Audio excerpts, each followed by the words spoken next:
Hi friends, BS6 vehicle కి minimum 3 లీటర్ల petrol కంపల్సరీగా వాడాలి. వాడకపోతే వచ్చే నష్టాలేంటి?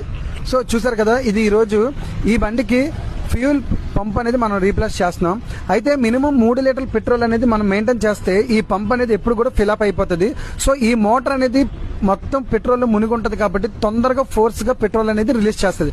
అదే పెట్రోల్ తక్కువ మీద వాడితే ఈ మోటార్ అనేది వితౌట్ పెట్రోల్ అందక అది హీట్ ఎక్కిపోయి లోపల ఉన్న ఆర్మేచర్ కాలిపోయి పంప్ అనేది రీప్లేస్ చేయాల్సిన స్టేజ్కి అయితే వస్తుంది అనమాట. ఇంకొక విషయం, పెట్రోల్ మినిమం తక్కువ వాడడం వల్ల మినిమం బయట నుండి వస్తున్న ఎయిర్ లోని కొంచెం వాటర్ లాంటిది అనేది మిక్స్ అయ్యి ఈ పంపు రెస్ట్ పట్టడానికి అవకాశాలు ఎక్కువ ఉంటాయి. చూసారు ఇది అంతా రెస్ట్ పట్టేసింది. ఇంకొక విషయం, ఈ ట్యాంక్ కి మనం ఎప్పుడైనా మనం వాటర్ వాష్ చేయించినప్పుడు ఈ పైపులు కూడా పర్ఫెక్ట్ గా మనం క్లీనింగ్ అంటే ఎయిర్ కూడా కొట్టించుకోవాలి. ఈ ఎయిర్ కొట్టించబట్టే ఏమవుతుందంటే ఇక్కడ ట్యాంక్ దగ్గర వాటర్ అనేది ఫిల్అప్ అయిపోయి ట్యాంక్ లో వాటర్ వెళ్ళిపోయి ఈ మోటార్ రెస్ట్ పట్టేసి స్టక్ అయిపోవడానికి అవకాశాలు ఎక్కువ ఉంటాయి. ఇంకొక విషయం ఏంటంటే మినిమం